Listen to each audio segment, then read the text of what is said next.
Hello friends, welcome to cooking with Chandu. ఈరోజు మనం ఇంట్లో కూరగాయలు ఏం లేకపోయినా ఈ చట్నీని ఎలా చేయాలో చూద్దాం. 3 ఆనియన్స్తో అయితే సింపుల్ అండ్ టేస్టీగా ఈ చట్నీని మనం ప్రిపేర్ చేసుకుందాం. ముందుగా ఇక్కడ నేను 3 ఆనియన్స్కి పొట్టు తీసేసి ఇలా సన్న సన్న ముక్కలుగా కట్ చేసుకుంటున్నాను.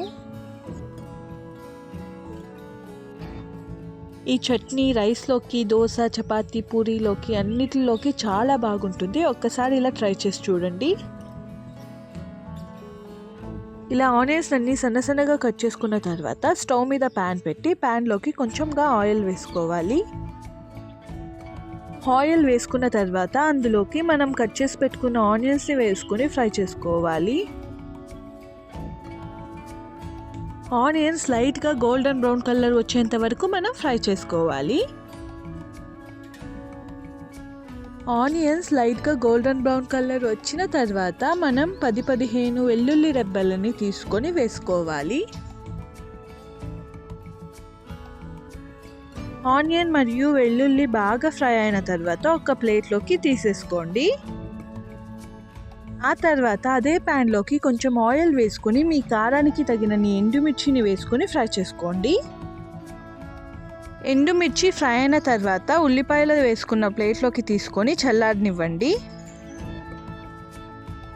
చల్లారిన తర్వాత ఒక మిక్సింగ్ బౌల్ తీసుకొని అందులోకి వేసేసుకోవాలి.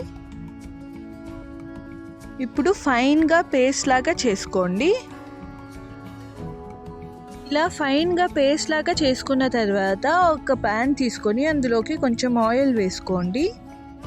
ఆయిల్ హీట్ అయిన తర్వాత పోపు దినుసులను వేసుకోవాలి.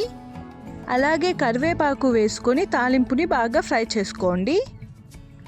తాలింపు ఫ్రై చేసుకున్న తర్వాత అందులోకి మనం ముందుగా చేసుకున్న పేస్ట్ని వేసుకోవాలి.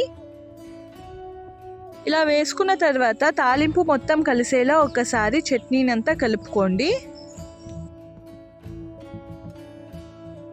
ఆ తర్వాత మీ రుచికి తగినంత సాల్ట్ని, అలాగే చిన్న నిమ్మపండు సైజు చింతపండు రసాన్ని వేసుకొని కలుపుకోవాలి.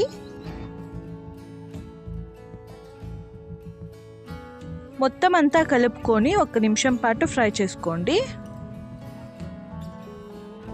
చట్నీ దగ్గర పడేంత వరకు మనం ఫ్రై చేసుకోవాల్సి ఉంటుంది.